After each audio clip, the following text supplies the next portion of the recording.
Previously on Captain Frugal. I'm buying a new guitar. But if you recall from part one, my goal is to find another guitar to sort of replace this one. And so while doing it, I was going through and I did tons of measurements. I measured the neck, the weight of the guitar, everything, because I love it so much. I want to find something that really fits it well. Why don't I make myself an additional challenge? When I get this guitar, it has to be in the same price range as this one that I received. Now, it's additional challenge because I actually got it on clearance. And if you've watched part one, you understand the story behind it. I only ponied up like half the money for it. My mother was fantastic and helped me with the rest.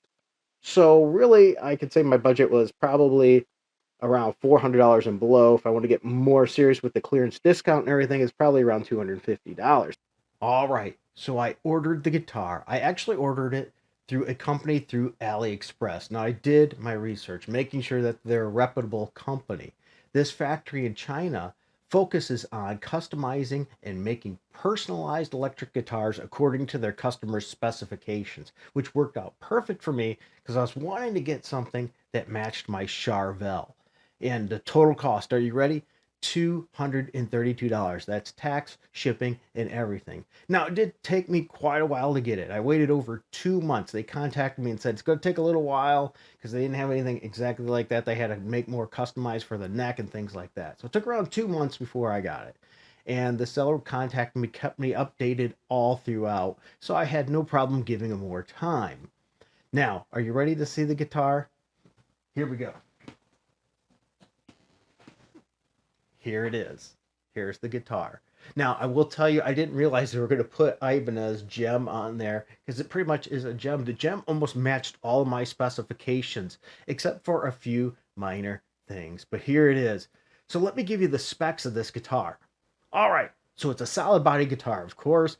It has a basswood body. There's the neck joint. I think it's AANJ style.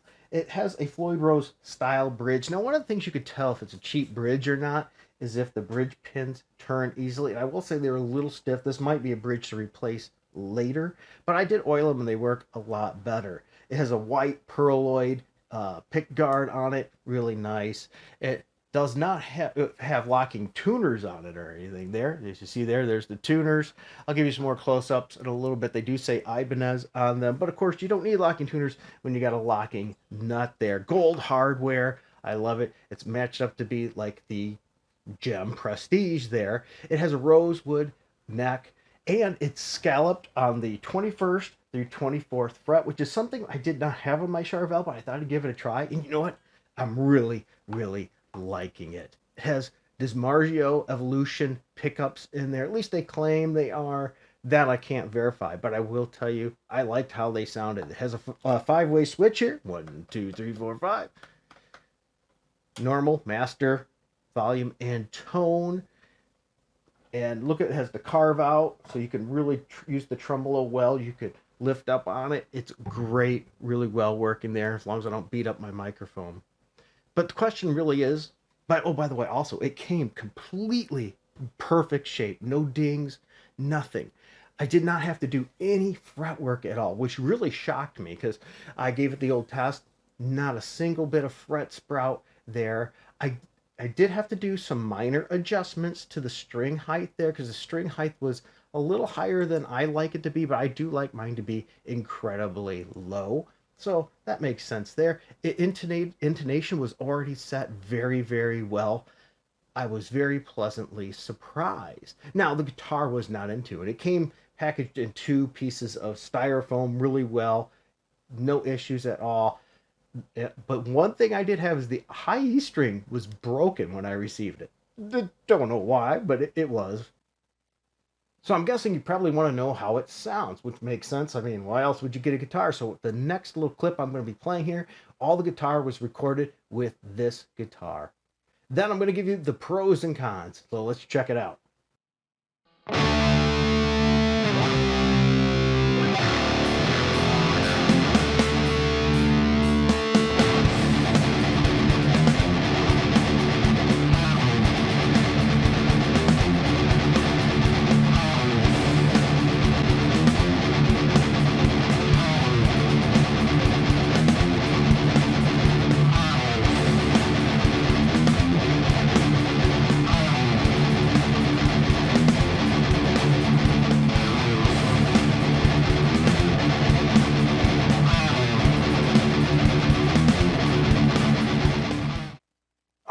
So first, let's talk about the pros. It came with a cheap cable and extra strings. Strings aren't anything too special, but they were usable. The cable, I don't know, I'll probably package that just to give to somebody. The guitar, excellent condition. I was really, really shocked. I thought I would have to do some fret leveling and all that to get it workable. I did not need any fret leveling at all. I tested it. The neck was straight. The frets were great. No fret sprout, no issues there. Perfectly excellent condition. No paint chips, no anything. And it plays fantastic. If my eyes were closed and you handed me this, I don't know if I could tell you the difference between this and my Charvel. That is a winning thing for me. It means I'm so happy with this. I love this guitar. It stays in tune well. Now, it didn't stay in tune very well with the strings that came with it, but I like Ernie Ball. Usually I use Super Slinky's 9 gauge, and it stays in tune fine with those strings on there. So I would recommend if you get one like this to change the strings. The pickups were fantastic in my opinion. As you heard them, you can have your own choice. I think they were fantastic, a good amount of output. So perfect.